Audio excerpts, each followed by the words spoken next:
Another conversation that came up yesterday that I thought was really fun, and I had talked to her. I have a student that is a fabulous painter. She's on Monday nights. Gifted. She's brand new. She's never painted before. She's an amazing artist. She's already got her style. She's been painting with me for 6 months. And she's just like, and I go, why don't you paint at home? And she goes, well, I can't. I have family issues and I live, with a relative and I can't set up. And so she's got kind of a situation where it's kind of difficult. A lot of people would love to have a studio at home, but they don't have an extra bedroom. A lot of students would love to have a place to paint that they can keep up all the time, something that's convenient. And so I had thought of a way, and it works really great. In one of my houses, I had 2 bedrooms, and I had one bedroom that was a guest bedroom. And at that time when I was living in San Francisco, I had a lot of guests that came in, my parents being one of them. And so I didn't have any studio space. But what I did have was I had the guest bedroom. So it was like a square bedroom here. See how well I do squares. Okay. And of course it was set up with the bed and all that and windows and stuff. But what I did have, and most of you have this, okay, is that I had a closet. Now I know I've spent most of my life in the closet. We're not even going to talk about that. Okay. And usually the closets are usually in the corner somewhere, right? So what I did was I had, and usually the closets are like double size, right? Newer closets are like that. Now if you live in an old home that has, some other thing, some of you have walk-in closets which are really great, but they're usually in master bedrooms and you're using them. But a lot of you have guest bedrooms with closets that are kind of empty, or you're just storing your Christmas decorations in them. That stuff can be taken out into the garage. And what you're going to do is you're going to clean out this closet. Now some closets have double roll doors. Okay, you want to replace those, go to Home Depot, and you want to get the accordion doors. Okay, so they open up. Okay, so that you have the accordion doors here, and you have the accordion doors here.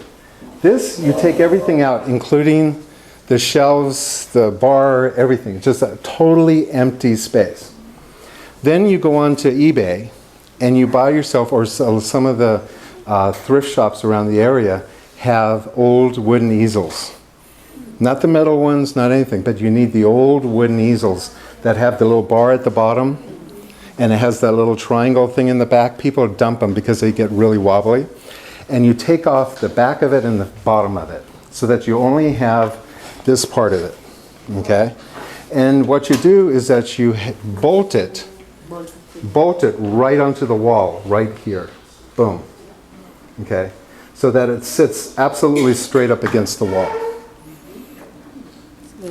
Okay? Then, inside, usually these closets inside they're kind of deep and dark. You go down to Home Depot, and for $30 you get yourself some fluorescent bulb lights, and you stick those up into the cavity up here, and it lights up that entire area perfectly, even with some reflective lights off the wall. It is amazing how wonderful the lights are.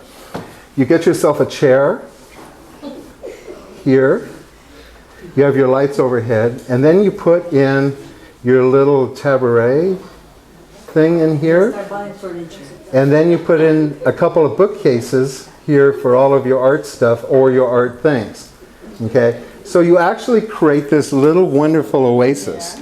You can actually move your, I know it sounds funny, but there are people that need this information. Okay, not me. I take over the house. So what you end up here is that you may end up, making a mess, because artists kind of get a little kind of crazy, right? But anyway, it's a place in the house that really is not being used very well, that you can actually set up as a studio. I see Jean going, yeah, that works. And then when you're all done, you push the chair in and you close the doors And your guests, who normally don't put stuff in a closet anyway, They can go to a motel. they can go to a motel. But the thing is, there are some spouses that will not allow you to give up the bedroom. So you can have them say, you know, well, you can't hang anything in there. If you want to stay with me, you get no hangers.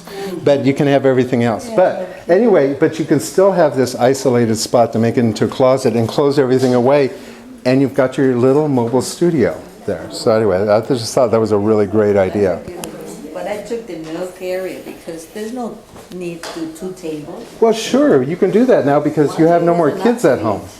But there are a lot of people that have a guest bedroom and they won't give up their guest bedroom. I took the guest bedroom. I have Yeah. the same thing. You have the same thing? Yeah, I'm working on my walk-in closet. You working in the closet? How is it? It's good. Yeah, and you close everything up when the guests come? It's Because perfect. my kid, she will come and she will pull everything, so I have to close my door. And Yeah, see, it's a good way to keep kids, a good way to keep cats off of your paints too, if you have cats. Some of you complain about cats. But it's really great because when you close the doors, nobody has to know that you have a studio behind there. So it's a really great way if you have limited space to actually designate an area that you can call yours. You can get awesome lighting by putting the lights up into the ceiling, and it works really well as a studio. That's good.